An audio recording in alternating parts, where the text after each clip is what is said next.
All right, so real-time strategy. Basically imagine Starcraft or Warcraft is the basic idea.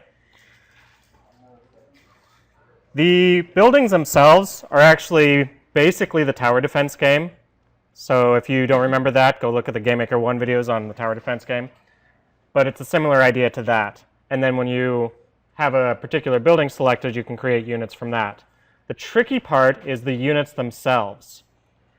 So in particular, selecting and moving units is the trickiest part.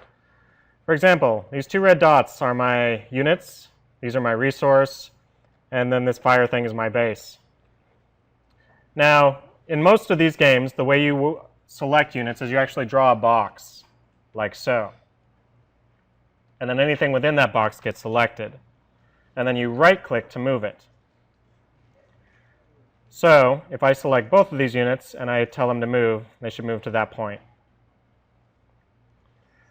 Another thing you can do is you can, in this case, these two guys are basically representing workers that go collect resource and bring it back to the base. So when I right-click on the resource, the unit moves to it and collects it. And then the score right now is my actual resource that I'm using. So I can use that later on to actually create more buildings, more units, whatever it is. This is a lot of coding for this stuff here.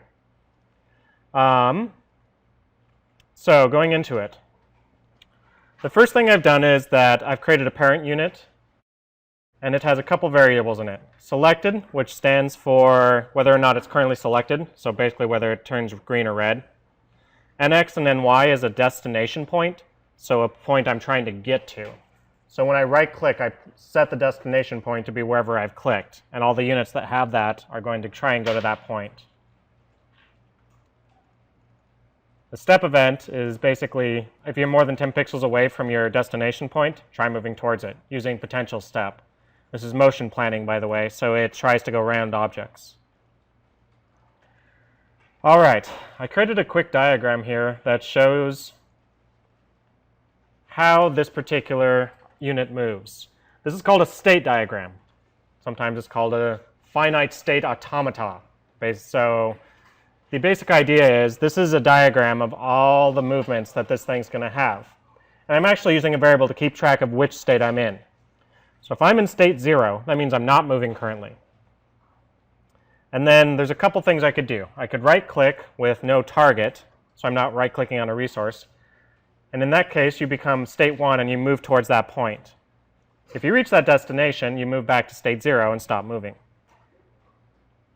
Now if I right-clicked on a target, so a resource, I'm going to go from no movement to go to that particular target. If for some reason the target was destroyed when I get there, then I just go back to stop moving. So it's possible some other worker got there and collected the last of the resource, for example. Or some enemies destroyed it, or whatever it is you're going to do in your game. So once I get to my target, I collect my resource. I believe I used an alarm for that, so it sits there for a moment and does that. After that, it goes to my base. I'm assuming there's only one base in this game. Once I'm done going back to my base, I add to my score, and then either the target's destroyed and I go back to no movement, or there's a target that still exists and I go to that target, and basically repeat this process over and over again until I collect all the resources or win or lose. So this is a way to basically plan out all the possible things that my worker is going to have. If you had like some kind of attacking unit, it would be a similar sort of thing, only you'd go to a target, and if you're within range, you attack that target, for example. And then if no target exists, maybe you go back to no movement, or you go find the next nearest one, so on. So this state diagram is a way of basically planning artificial intelligence. It's just that I have particular states that I'm in. And I basically say, what is the transition from this state to this other state? And those are the if statements I'm going to have. If this trigger happens, change myself to this other state and change my behavior. So when you're planning this, that's the idea. When you're actually coding it, it looks more like this. So I'm just saying the event inherited, which has to do with movement. If I'm selected, I set which sprite I'm at. If I'm not selected, I'm not selected. If my state variable is a 1, so I'm in that first state, and the number of targets is greater than 0, if I'm close to it, I become state 2, set my alarm to 60, and my point doesn't move anymore.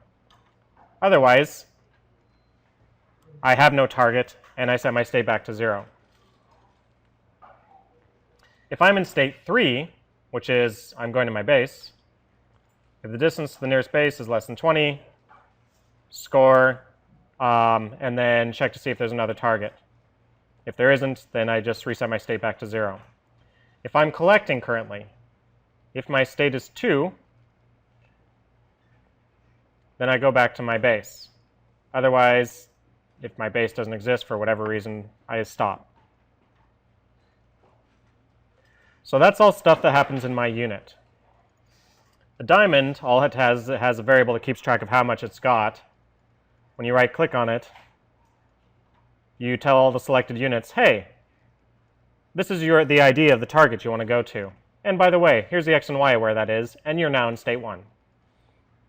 So this is setting up the unit to actually go towards this particular resource. I'm also drawing the amount that this particular object has next to its sprite. The base doesn't have anything right now. It's just being used as a placeholder for trying to get to something. Eventually this guy might have health or something like that. The selection controller. This is the thing that actually draws the box and selects all units. So it has a start X and Y, which is used for when you left press on a spot on the map. That's the corner of the box where you're going to draw. Also, it keeps track of whether or not the mouse is down, because if the mouse is up, you don't need to draw that box. So when I left press, I set, hey, this X and Y position is the mouse X and Y, and the mouse is currently down. So that when I'm in the draw event, if the mouse is down, it just draws a rectangle. That's how it draws it. It draws it from the initial X and Y to where the mouse currently is. When I left release, it goes through every unit and deselects them. And then it goes through each unit and checks to see, are they between the left and right side of the box? That's what these are doing, is if my X is greater than the smaller of the X and the mouse X, and is it less than the larger of the X and the mouse X, and then the same with the Y, then I should be selected. So I'm basically going, am I within the box? Is my X and Y position within the box? If I am, I'm selected. When I right press, I go through each unit, and if you are a selected unit, you have a new point you're trying to go to. Congratulations, move towards that point. So the selection controller is the thing that actually controls movement, and it's basically going through all the units and saying, are you selected? If you are, go to this point.